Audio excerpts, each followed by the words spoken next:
Weird things you think about in grief. I'm not sure about you, but I'm going to share my experiences on the strange things that I sort of feel and go through my brain since I've been grieving.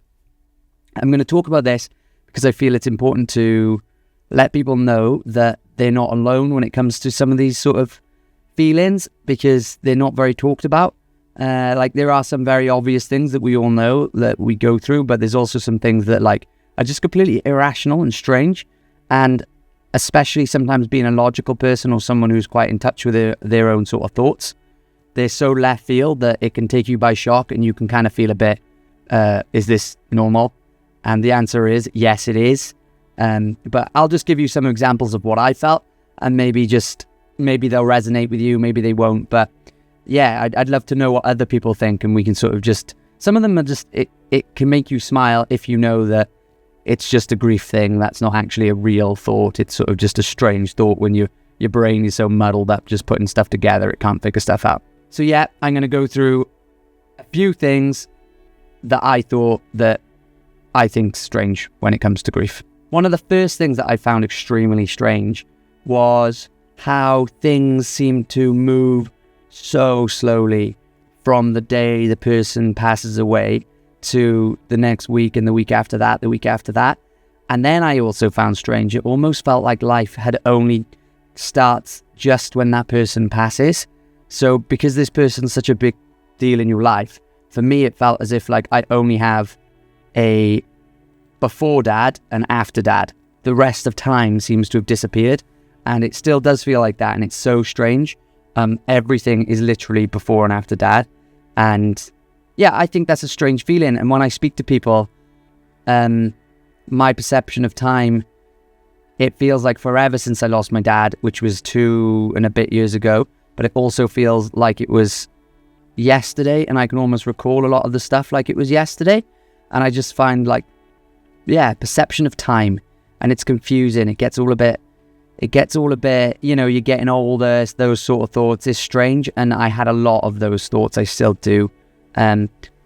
Especially when it comes to things like I'm going to probably be, or hopefully be alive longer than I knew my dad. And feelings like that are very strange to pack up and handle, but you're not alone when you come to think of stuff like that. So yeah, you will sort of work through it, but it is a strange thing. And it's something I definitely thought of. Perception of time went strange.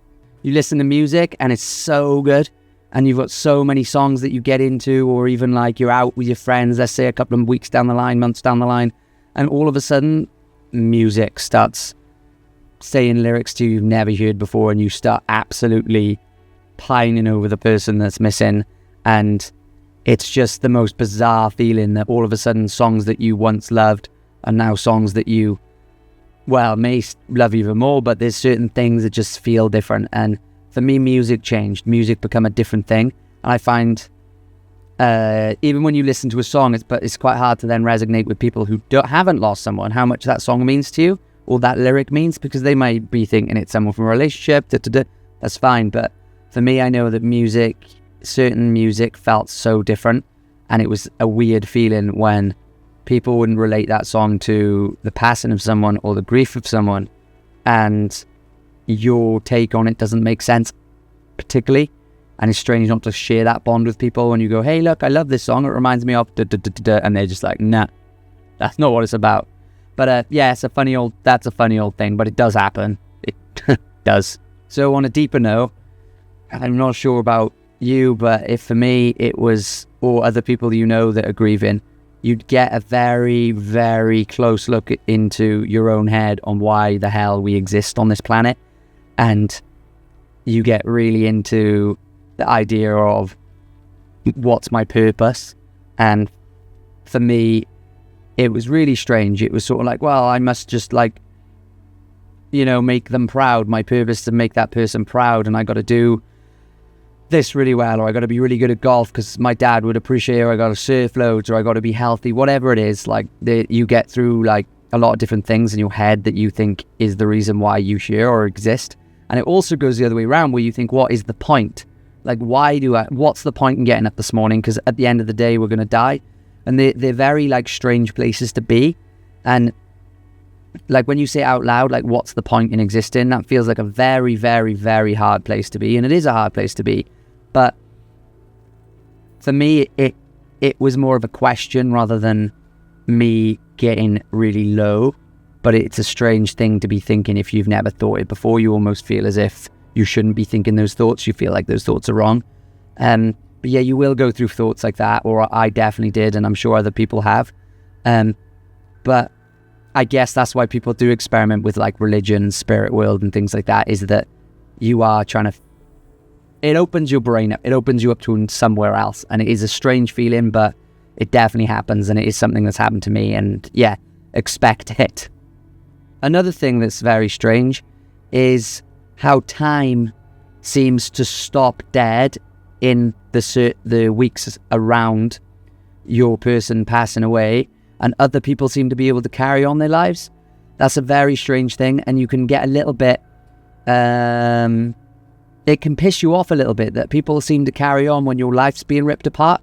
But that's not just you that thinks that. That's something that happens to everybody that grieves or have been through a lot of trauma. Try not to act on it, because it is easy to act like, how can people just carry on? It doesn't mean they don't love the person as much as you, or they don't care. Life does move forward, and it will, and it's a horrible feeling, like, to let it go. And in fact, a strange thing that I used to go through was I'd get really worried that if I wasn't grieving or worrying about that person at that moment, then it meant that I'd forgotten, or I'm not grieving. Grieving almost becomes like a safe space. And yeah, it's strange how people move forward and the world carries on, and you're worried about moving forward and letting the world carry on because you want to grieve for the person because you will sort of miss them so much, but you're scared of moving forward because you feel like you're not paying them enough homage. And I'm not sure if that's just a me thing, but that's definitely something that was strange for me. But I promise I'm 2.5 years down the line, and as much as I'd want to stop grieving right now and like just want to get on with my life without that person there in my head, or like a lot, it gets easier, but you won't forget about them. It just doesn't happen like that. So if you do have time where you can just move on and stuff, it's okay. Like, you give yourself permission to try and move, but it is difficult, and I'm not saying you can do it. So another thing is, like, as you're growing up, you sort of expect your great-grandparents to die, then your grandparents, then your parents. And for me, obviously, I lost my dad a little bit prematurely, and that then changes like the timeline of how I perceive death, in terms of like, holy crap, like, it could be me next. And that's a really strange thing to like become real, is like death's like close, and you do go through like all these strange thoughts about your own morality, and like, oh God, am I ill, or whatever the reason the person dies for, or the unluckiness they die. I don't know, but it is a feeling that I went through, and I'm just sharing these thoughts to like potentially share my thoughts with other people. But God, it's weird. It's a strange thing to think about, and you do when you lose someone. There's a lot of stuff going on. And one of the strangest ones, and this probably is the weirdest one, is my dad died when he was 59. And a really strange thing was I started not liking, or I became extremely sort of like, just not into people who were over 60. Or especially if they moaned, I felt like, oh, it's all right for you, you're over 60. Like, I didn't like's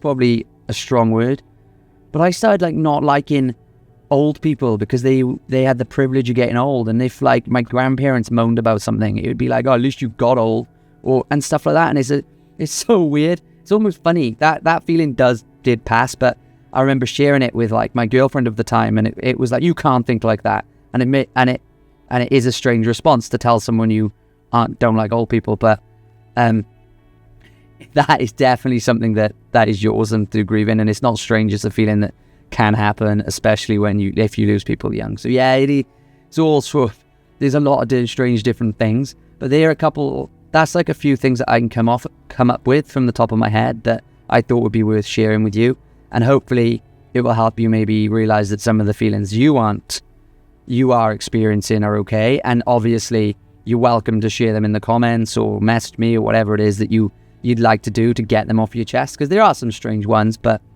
yeah, it's bonkers, and hopefully we look back and we find some of the thoughts a little bit funny. But yeah, there's just a few grievy, weird things that I've gone through that I thought I'd like to share. Again, thanks for watching The Morning Brew, and hopefully some of this stuff can help you sort of decipher some of your thoughts or share them, or just know there's people along with the journey. I do have other videos, how I cope with grief, that you're welcome to watch and things like that. So please stick around, subscribe, like, completely your call, but I really appreciate the support. So thank you. And you will be okay, I promise.